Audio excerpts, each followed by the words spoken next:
আউযু বিল্লাহি মিনাশ শাইতানির রাজিম। বিসমিল্লাহির রহমানির রহিম। প্রিয় শিক্ষার্থীরা, আজকে অনেকদিন পর তোমাদের সামনে একটি নতুন লেসন নিয়ে হাজির হয়েছি। আশা করি তোমরা সবাই অনেক ভালো আছো এবং আমিও আল্লাহর রহমতে বেশ ভালো আছি। আজকে তোমাদের জন্য যে লেসনটি নিয়ে এসেছি, আশা করি এই লেসন থেকে তোমরা যথেষ্ট উপকৃত হবে। আজকের লেসনে মূলত কিছু ইম্পর্টেন্ট প্রিপোজিশনের ব্যবহার দেখানো হয়েছে। আজকের লেসনটি শুরু করার পূর্বে আমি বলতে চাই যে আমার এই চ্যানেলটি যারা এখনো সাবস্ক্রাইব করনি তারা অবশ্যই সাবস্ক্রাইব করে নিবা এবং লাইক, কমেন্ট ও শেয়ার করে আমার পাশে থাকবে। যারা অলরেডি সাবস্ক্রাইব করেছো তাদেরকে অসংখ্য ধন্যবাদ এবং আশা করব যে বিগত দিনের মতো আমার পাশেই থাকবে। তো প্রিয় শিক্ষার্থীরা, আচ্ছা আমরা আজকে দেরি না করে আমাদের মূল লেসনে চলে যাই। আমাদের লেসনটা আজকে আমি যেটা করব সেটা মূলত প্রিপোজিশন নিয়ে কাজ করব এবং প্রিপোজিশন গুলো মূলত ভার্বের পরে বসবে। তো সেক্ষেত্রে আমরা প্রথম যে প্রিপোজিশনটা লিখেছিলাম সেটা হচ্ছে he avoids at Uttara in Dhaka with his family.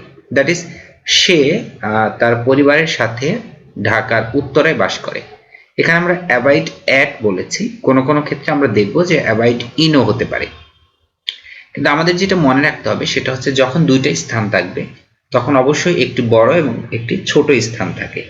যদি কখনো আমরা দেখতে পাই যে বড় এবং ছোট দুইটা স্থান আছে, তাহলে অবশ্যই আমাদের মনে রাখতে হবে যে ছোট স্থানের পূর্বে অ্যাট বসে এবং বড় স্থানের পূর্বে ইন বসে। সেই দৃষ্টিকোণ থেকে এখানে দুইটা জায়গা ছিল, ঢাকা এবং উত্তরা। আমরা জানি যে ঢাকা এবং উত্তরার মধ্যে উত্তরাটা হলো ছোট জায়গা এবং ঢাকা হলো বড় জায়গা। দ্যাট ইজ ওয়াই আমরা বললাম যে অ্যাট উত্তরা ইন ঢাকা। এছাড়া আমরা এটাও মুখস্থ করে রাখতে পারি যে অ্যাবাইড অ্যাট বা ইন উভয়ই হতে পারে। দেন আমরা যেটা দেখছি number 2, he aimed at being a doctor, অর্থাৎ তার লক্ষ্য ছিল ডাক্তার হওয়ার। এখানে আমরা দেখছি যে এইমের পরে অ্যাট প্রিপোজিশন ব্যবহার করা হয়েছে। আমরা এটা একটু মনে রাখতে পারি যে এইমের পরে সর্বদা অ্যাট বসে। যদি এটা আমরা লক্ষ্য রাখি তাহলে আমাদের আর ভুল হবে না এবং মিনিংটাও সাথে সাথে একটু দেখে নিতে হবে যে এইম অ্যাট মানে হচ্ছে লক্ষ্য করা। দেন আমরা 3 নম্বরে চলে যেতে পারি। সেখানে বলা হচ্ছে he will appear at HSC exam this year, সে এই বছর এইচএসসি পরীক্ষা দিবে। এখানে আমাদের যেটা মনে রাখতে হবে অ্যাপিয়ার অ্যাট, অ্যাপিয়ার অ্যাট মানে হচ্ছে পরীক্ষা দেয়া। আমরা লাল কালারের কালি দিয়ে যেটা লিখেছি সেটা হচ্ছে যে পরীক্ষা দেয়া, অর্থাৎ আমাদেরকে যেটা মনে রাখতে হচ্ছে যে অ্যাপিয়ার অ্যাট হচ্ছে পরীক্ষা দেওয়া। সুতরাং অ্যাপিয়ার অ্যাট মনে রাখলে বাকিগুলো পারা যাবে আশা করা যায়। দেন নাম্বার 4 যেটা ছিল দি dog barks at the stranger, অর্থাৎ আগন্তুককে দেখে বা অচেনা লোকটিকে দেখে কুকুরটি ঘেউ ঘেউ করলো। আমরা এখানে যেটা দেখতে পাচ্ছি যে বার্ক, বার্কের পরে সর্বদা অ্যাট বসে এবং বার্ক অ্যাট এর অর্থ হচ্ছে ঘেউ ঘেউ করা। আমরা যদি এইটুকু মনে রাখতে পারি যে বার্ক অ্যাট ঘেউ ঘেউ করা, তাহলে এই প্রিপোজিশনটা ব্যবহার আমাদের কখনো ভুল হবে না। দেন আমরা 5 দেখতে পাচ্ছি he called me at my office, সে এখানে কলেক্ট, কলেক্টটা মনে রাখতে হবে। কলের পরে আরো অনেক প্রিপোজিশন বসতে পারে কিন্তু আমরা আজকে যেটা শিখবো সেটা হচ্ছে কলেক্ট। কলেক্ট মানে দেখা করা। He called me at my office, সে আমার অফিসে দেখা করেছিল। তাহলে আমাদের এখান থেকে যেটা মনে রাখতে হচ্ছে সেটা হচ্ছে কল সামবডি অ্যাট, অর্থাৎ দেখা করা। দেন নাম্বার 6 আমরা দেখতে পাচ্ছি he dwells at Mirpur in Dhaka. এটা কিছুটা আমরা প্রথম যেটা দেখেছিলাম অ্যাবাইড এর মতো কিছুটা, অর্থাৎ অ্যাবাইড যেমন অ্যাট এবং ইন বসে ঠিক তেমনি ডুয়েল অ্যাট এবং ইন বসে। কখন?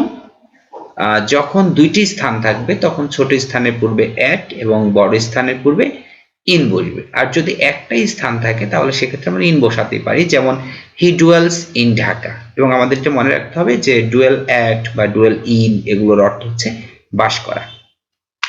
নাম্বার 7 আমরা এখানে দেখতে পাচ্ছি আমাদের বাক্যটা ছিল the exam is knocking at the door. আমরা সর্বদা মনে রাখি যে নক অ্যাট দ্য ডোর, এটা একটা ফ্রেজ। এটা যদি আমরা মুখস্থ রাখি তাহলে প্রিপোজিশনটাও হয়ে যাবে, পাশাপাশি আমরা একটা ফ্রেজও আমাদের ভান্ডারে বাড়াইতে পারবো।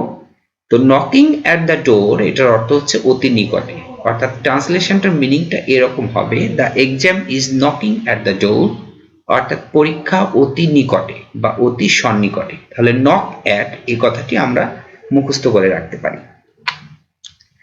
দেন নাম্বার 8 এখানে যেটা বলা হয়েছে, ডু নট লাফ অ্যাট দ্য পোর। লাফ অ্যাট, এমনিতে লাফ শব্দের অর্থ হলো হাসা, কিন্তু লাফ অ্যাট মানে কিন্তু হাসা নয়, বরং লাফ অ্যাট মানে হচ্ছে বিদ্রূপ করা। তাহলে আমরা এটা পড়ে নিতে পারি যে ডু নট লাফ অ্যাট দ্য পোর, অর্থাৎ গরিবদের দেখে বিদ্রূপ করো না। আমরা মনে রাখবো যে লাফ অ্যাট শব্দের অর্থ হলো বিদ্রূপ করা বা উপহাস করা।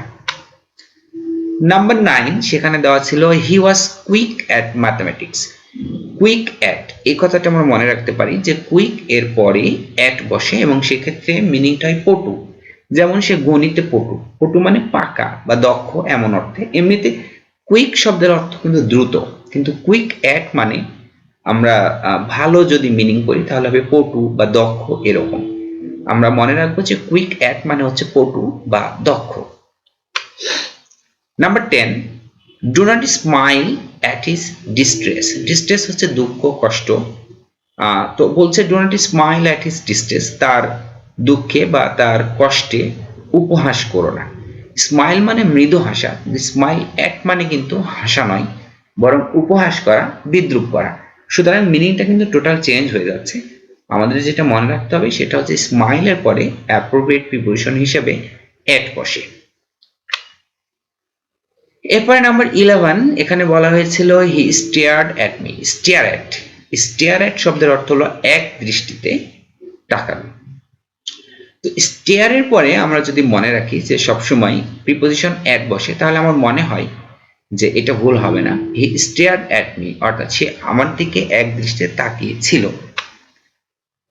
Number 12, this train does not touch at this station. অর্থাৎ টাচ অ্যাট, টাচ অ্যাট এমনিতে টাচ মানে স্পর্শ করা, কিন্তু আমরা যখন টাচ অ্যাট বলি তখন এটার ভাবানুবাদ হয়ে যায় থামা।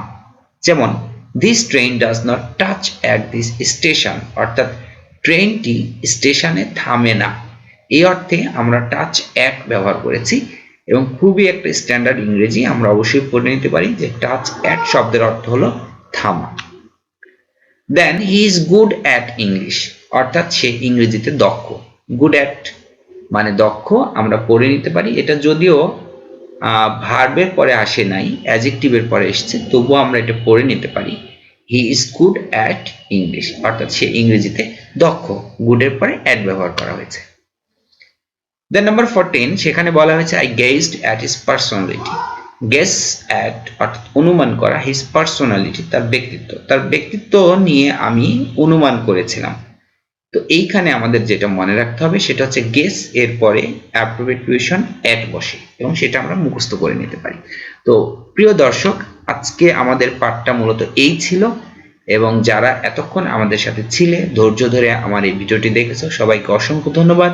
Thanks for watching this video with moni.com। আশা করি আরো ভিডিওগুলো দেখে তোমাদের ইংরেজির যে পড়াশোনার ধারাবাহিকতা সেটাকে অব্যাহত রাখবে এবং ইংরেজি শেখার ক্ষেত্রে moni.com তোমার উন্নতির ক্ষেত্রে একটি প্রথম সোপান অথবা একটি গুরুত্বপূর্ণ ভূমিকা রাখতে সহায়তা করবে। সবাইকে অসংখ্য ধন্যবাদ জানিয়ে আজকের মতো এই পাঠ থেকে এখানেই বিদায় নিচ্ছি। আল্লাহ হাফেজ।